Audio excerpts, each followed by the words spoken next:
Hello, my name is Michelle, and I'm a 63-year-old woman. My husband passed away about 6 years ago, but I am still working.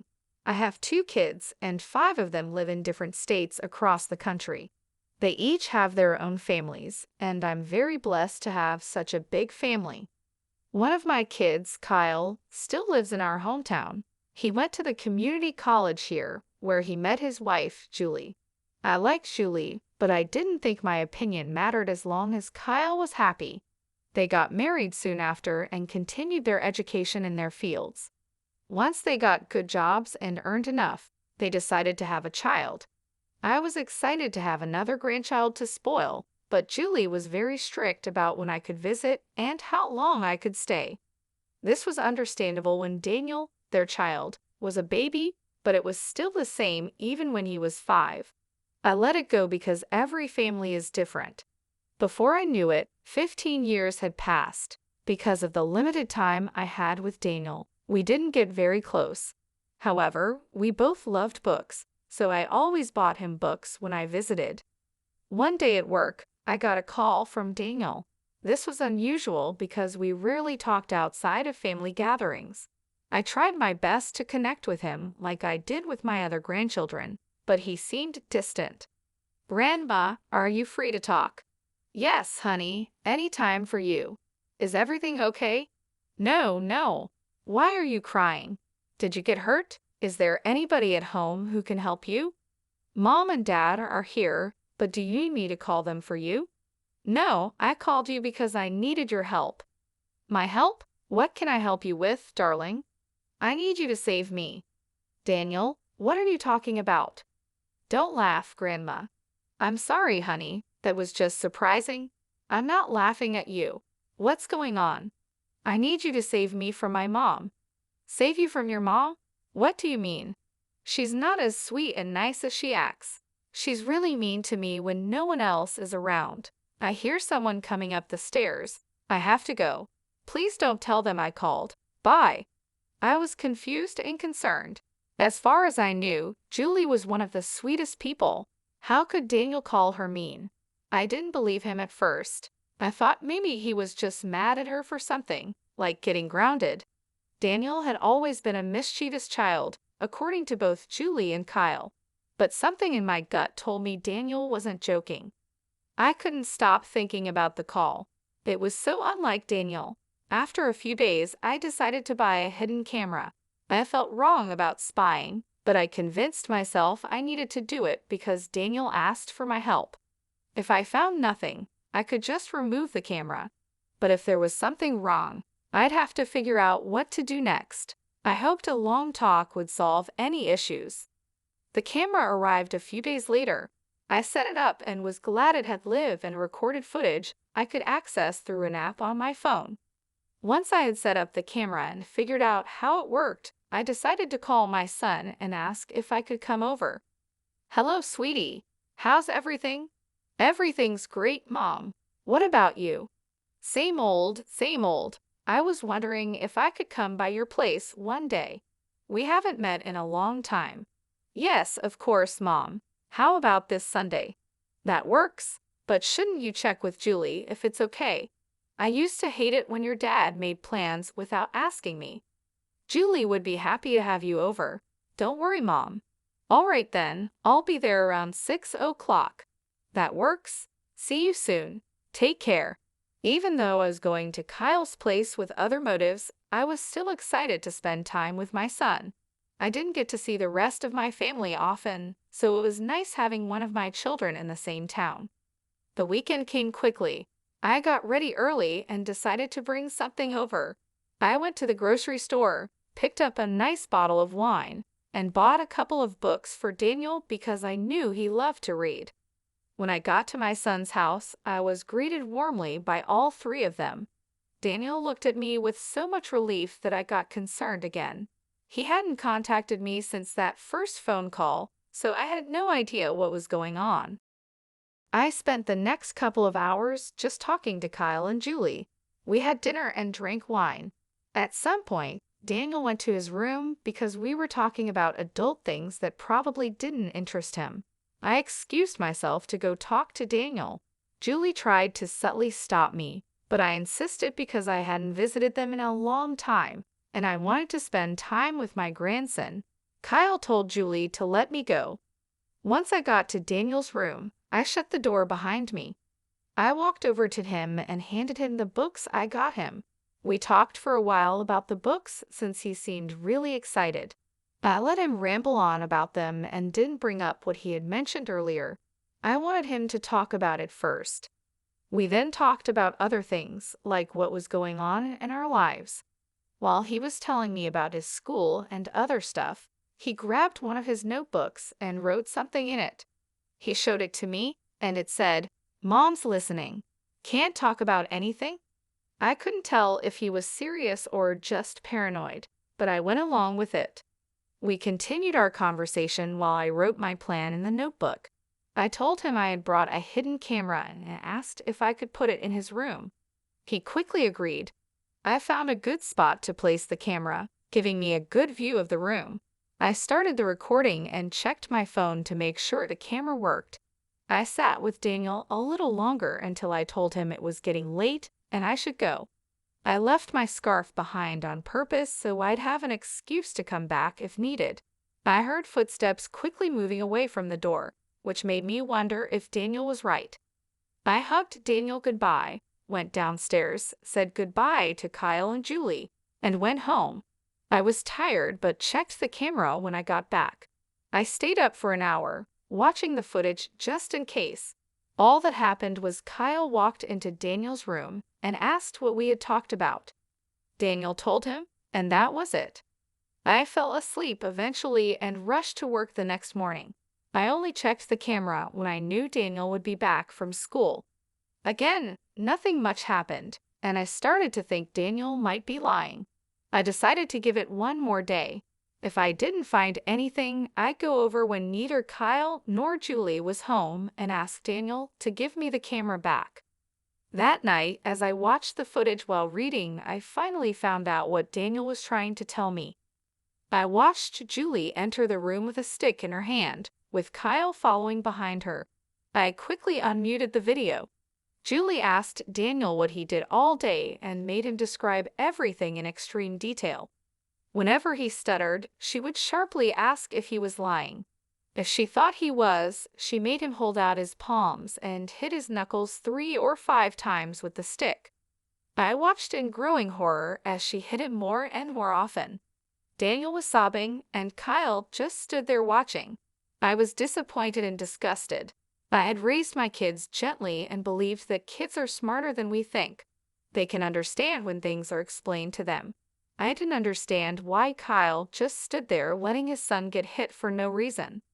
I wanted to rush over and stop them, but what would I say?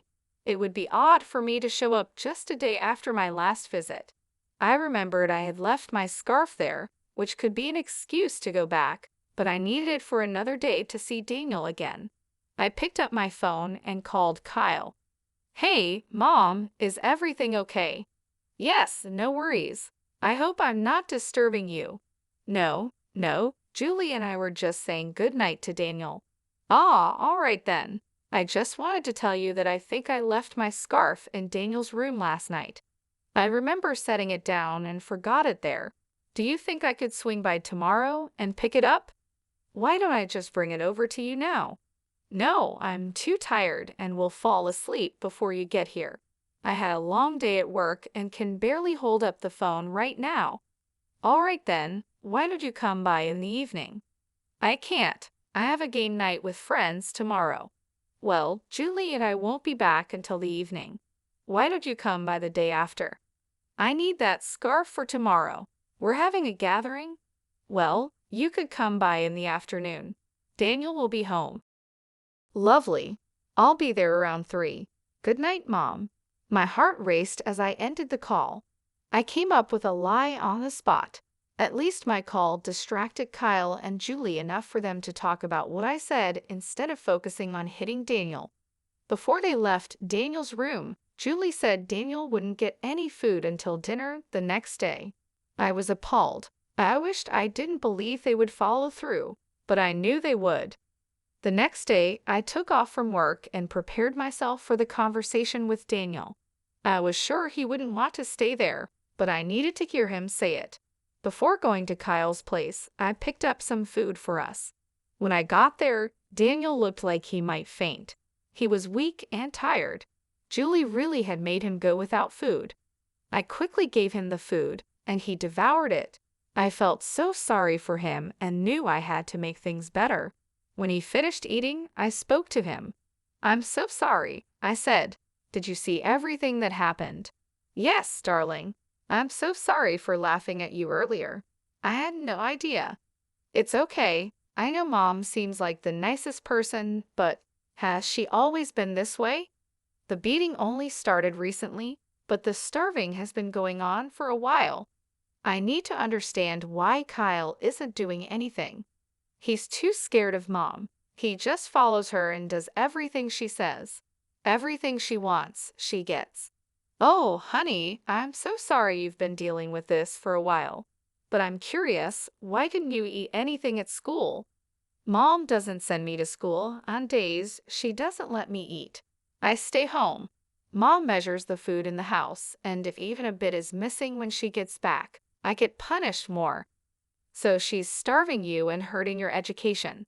I'm going to do my best to help you out, okay? I need you to tell me right now if you want to come live with me. I'll take care of everything you need and keep you away from Mom and Dad." "Of course, Grandma. Anywhere away from here would be great. I promise to be good. Just please take me away." "I promise I will, darling, but it will take some time. Can you handle staying here a little longer?" "Yeah, I can. I've been here for 15 years, so I can wait a bit more." I carefully took away all the wrappers and made sure to leave no trace of food. I didn't want Julie to make things worse for Daniel. We cleaned up any crumbs and double-checked to make sure everything looked as it had before.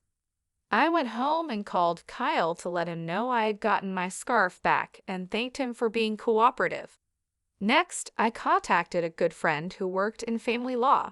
I explained the situation, and he told me it would be a long, hard fight for custody of Daniel. He said I might get temporary custody, but Julie could change her behavior and get him back. With little evidence, it seemed fighting for custody wasn't in my favor. However, I had a plan. I could use the evidence to make Julie agree to let me be Daniel's legal guardian. Julie worked as a counselor at a middle school, and she wouldn't want her child abuse to become public and ruin her job prospects. I kept a careful watch over the footage for the next few days, gathering evidence and preparing the paperwork for a transfer of guardianship. I waited until the weekend to go over to Kyle's without notice. When Kyle opened the door, he seemed surprised. "Mom, what are you doing here?" "I need to talk to you and Julie." "Ah, I don't think now's a good time." "Why? What's going on?" "Just family stuff. How come you're suddenly visiting so often?" "Can't I visit my son? I didn't think I needed special permission for that." "No, I didn't mean it like that. It's just that you've taken a sudden interest in us this week, and it's weird because you rarely ever drop by." "It's not really weird. I only came over today because I have something very important to talk about with you too." "What's that sound?" I knew Julie was doing something to Daniel because of how evasive Kyle was being. When I heard loud crying from Daniel's room, I pushed Kyle aside and went into the house. I couldn't stand by and do nothing. I rushed to Daniel's room and burst through the door. Daniel was sobbing, clutching his face. Julie was breathing hard, glaring at him with such malice that I shivered. I ran to Daniel and asked if he was okay. He hugged me tightly and wailed into my ear. Julie huffed and walked away. When Daniel calmed down, I saw his cheek was red and swelling. His knuckles were bleeding and there were welts on his arms from the stick. I felt a rage I had never felt before. How could anyone hit a child so hard? No child deserves that. I went downstairs to the kitchen, grabbed a bag of frozen veggies, and brought it back to Daniel to reduce the swelling in his cheek. Once he was okay, I told him I would take him to my place and asked him to pack as many things as he could. Then I went downstairs to confront Julie and Kyle. Julie looked mad, and Kyle looked like he wanted to disappear. How dare you barge into our home like that? Isn't it a good thing I did? You were hitting your child.